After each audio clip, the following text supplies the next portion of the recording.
हाय, मैं मोहम्मद आफ़ताब और आज मैं एक और वीडियो लेके आया हूँ आपके सामने।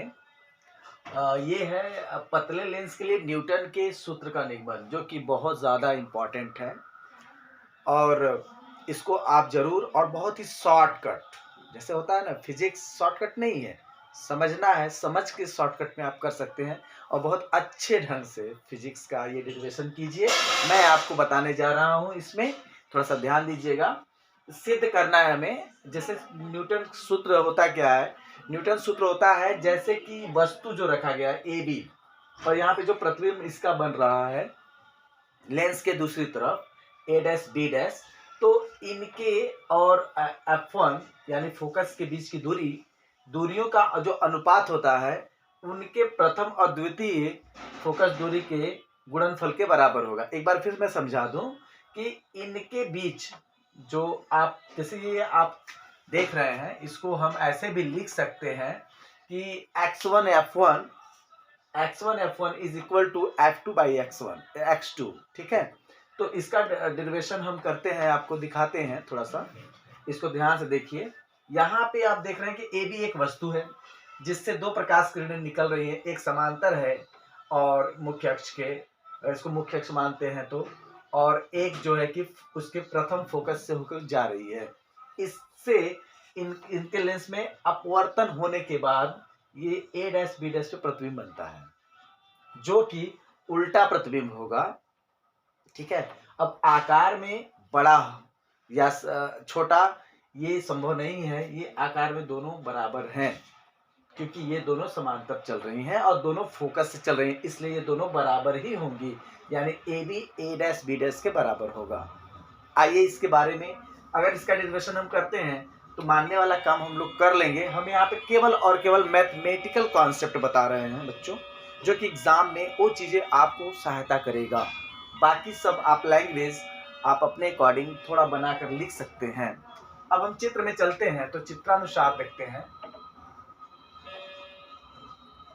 चित्रानुसार में हम एक चीज देखते हैं कि जो मेरा त्रिभुज है ए बी और ए बी F1 तथा यहाँ पे बच्चों देखिए O है, O मान लेते हैं, और एक त्रिभुज है मेरा त्रिभुज आपका O एंड F1 समरूप होगा। क्या होगा? समरूप होंगे। अगर ये समरूप होते हैं तो ये भुजाओं का जो अनुपात होता है इनका पालन करता है, यानी समरूपता के नियम का पालन करता है। तो उसके अकॉर्डिंग में हम चलते हैं।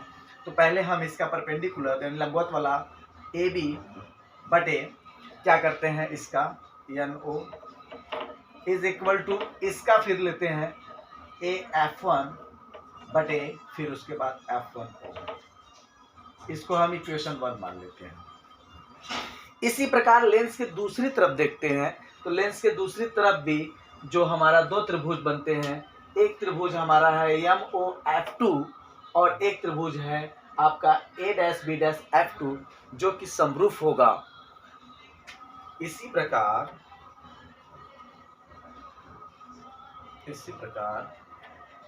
त्रिभुज MOF2 तथा त्रिभुज A dash B dash F2 समरूप होंगे।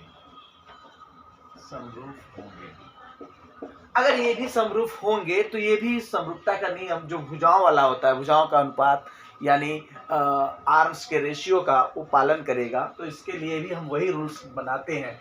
इसमें देखते हैं तो इसमें हमारा क्या है कि जो MO है वो अपान हो जाएगा A dash B dash is equal to आपका क्या हो जाएगा OF2 अपान आपका हो जाएगा F2A डैश।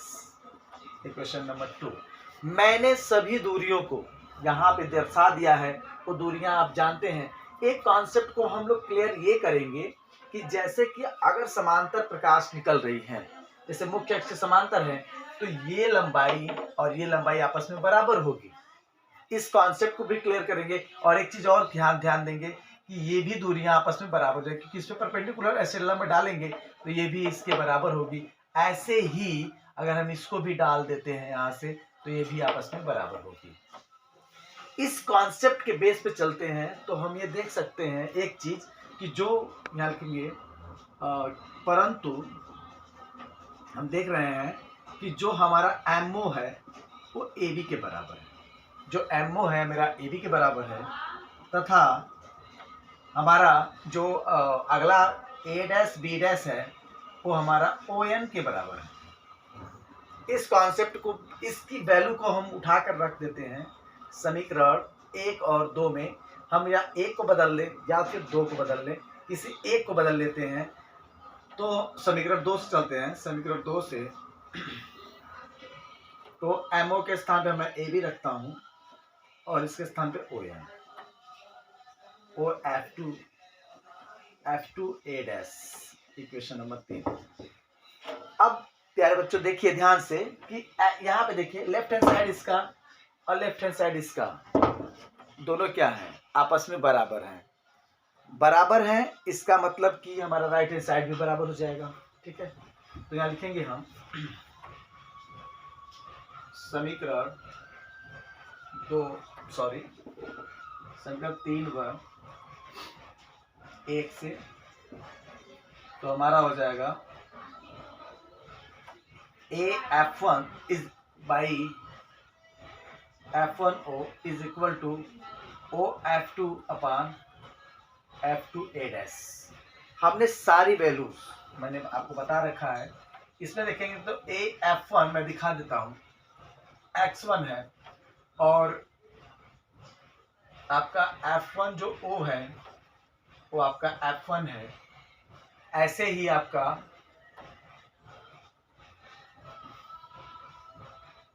ए डैश F2 जो है आपका X2 है और O F2 जो है हमारा F2 है। पर एक चीज याद रखिएगा, लेंस से पहले वाला ये दूरियां, सारी दूरियां माइनस होंगी और इधर की दूरियां प्लस होंगी, उसके अकॉर्डिंग चलेंगे।